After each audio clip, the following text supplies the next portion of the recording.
Hi. Hi. Is this a good time to talk? Yeah, this is fine. Great. Thank you so much for working with me. I really appreciate it. Oh, I really appreciate all your flexibility. Oh, you've been wonderful. So you ready to chat for a little bit? Mm-hmm. Okay. So to begin with, and this is a very informal interview. There are no right or wrong answers. I really just want to see what I can do to get an idea of what your experience has been with chronic pain. So can you tell me about how your chronic pain started? It started when I was in high school. I had fallen down a flight of basement stairs and cracked my kneecap. Wow. So the pain started in the kneecap, that and the left ankle, which were both injured when I fell. Arthritis set into the knee and the ankle, so that it became chronic. Oh. So it's been with me since I was in high school. Wow. The pain has focused on other areas, particularly my right thumb. I've had carpal tunnel in both wrists, combined with arthritis, and because of the arthritis, the surgery for the carpal tunnel hasn't done much good. But what really complicates it is the fact that I'm allergic to it.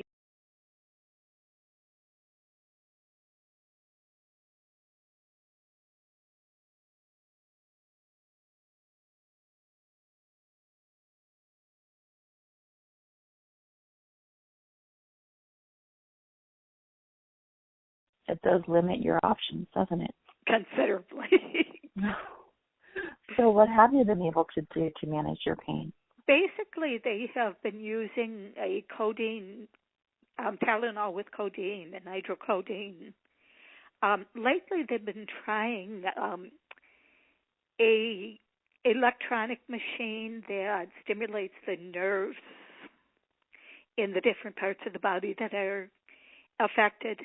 That's relatively new, so I don't know how effective it's going to be. Mm-hmm. How long have you been trying that treatment? That they've been using for the past month. Past month. Wow. How often do you go? Actually, it's something I do in the home. Oh, okay. I have my own machine. Wow. Okay. And then they've also got me using gloves and an ankle brace that uses the body's heat to control the pain. Okay. That, again, I've been using for about a month. How has it been so far? It seems to be working fairly effectively, and it's decreased the amount of medication that I need to take. So I'm hoping that continues. Okay. I stopped. Worked as a teacher for 33 years.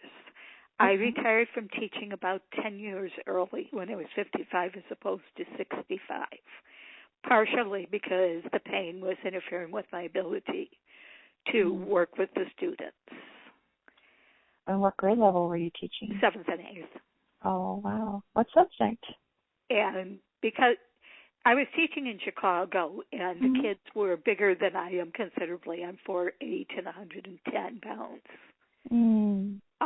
And I taught special education, so I taught a lot of kids with emotional problems. Oh, I see.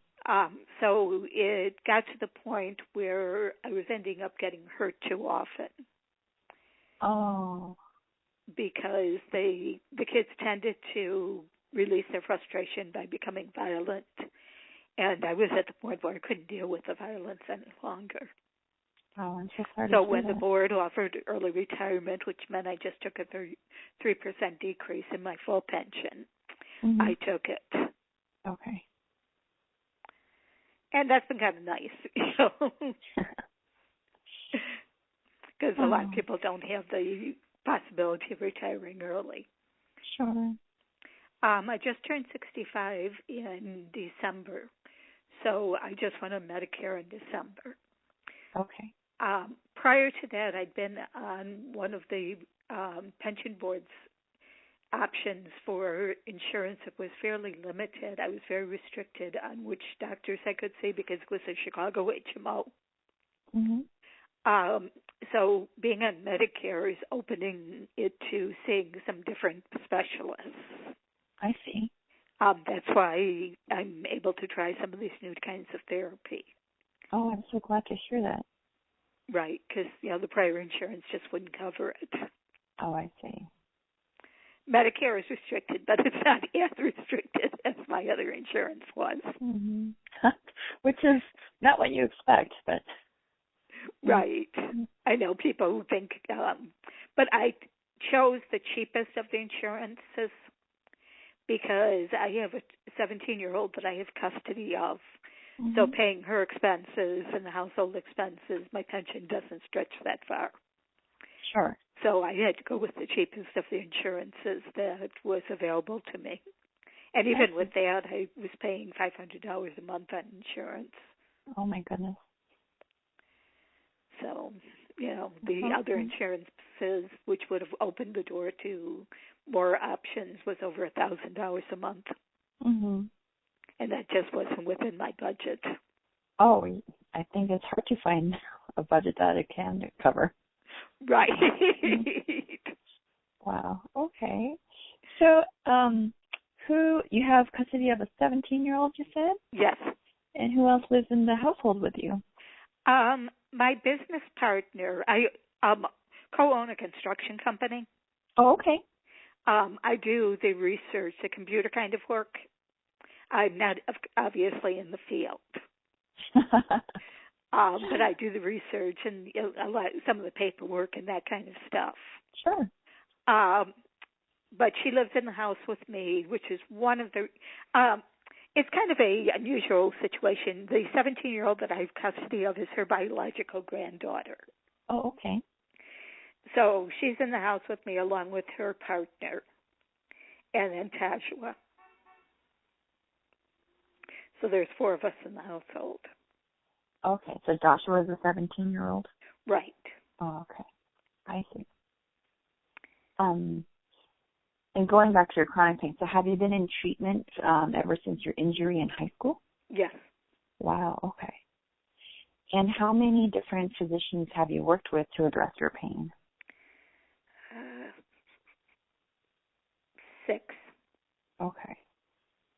And can you tell me a little bit about what kind of physicians you work best with in terms of, talking and communicating, discussing your treatment options, that sort of thing? Okay, what seems to work best for me is a primary care doctor who works with the pain specialist that I've seen periodically. Oh, okay. So she kind of coordinates the care for the various other physicians. Mm-hmm. I'm diabetic, so there's also some nerve damage caused by the diabetes. So it's important for that one person to know all the different areas. Okay. Right. And then I've also worked with a psychiatrist and a neurologist. I have Parkinson, and epilepsy. So I work with the neurologist to control the epilepsy and the Parkinson. And then the psychiatrist does medication to control the depression. And coordinates with the psychotherapy, which I do online, to give me somebody to talk to about the frustration of not being able to deal with this as effectively as it might be if there weren't so many complicating factors. Because it's complicated both because of the lack of medication that I can use, and also because of the amount of medication that I'm on. Because each of the conditions has their own medication, and it has to be carefully regulated to make sure that they're not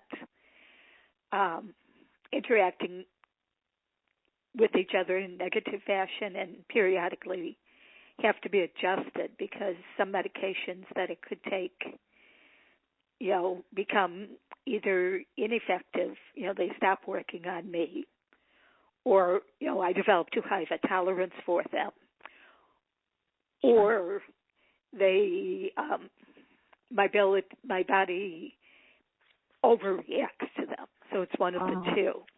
Oh, okay. And part of that is the neurological, they say, is that some medication, a child's dosage is too high for me, and other medications, an adult dosage is nothing. Oh, my goodness. So, it has, it's hard to coordinate all the different aspects of it, and that, I think, is what I find the most frustrating. Sure. Have you been able to stay with your primary care physician throughout the duration or as long as possible so that they know of your history? I stay with the physician as long as I can. Mm-hmm. I've had to change a few times. Okay. When I've moved, I have to change because of my difficulty with transportation. I have to find a physician that's in the area. Sure. The most recent change I had to make was that the physician that I was working with for the past 5 years is part of Advocate. And Advocate has been assigned all the Obama patients, which means that it's almost impossible to get an appointment. And even when you have one, the amount of time that you spend waiting in the doctor's office is not doable for me. So I just recently, when I changed to Medicare, changed physicians. Oh, I see what you mean. Hopefully this one will be somebody that I can stay with. I think so, because it turns out that she worked with my last physician when she first started teaching, and is actually a patient of my last physician. Oh. And the center that I'm at provides transportation and specializes in working with people 65 and older. Okay. So provides a lot of coordinated care just because of the age population that they work with. Sure. That makes sense.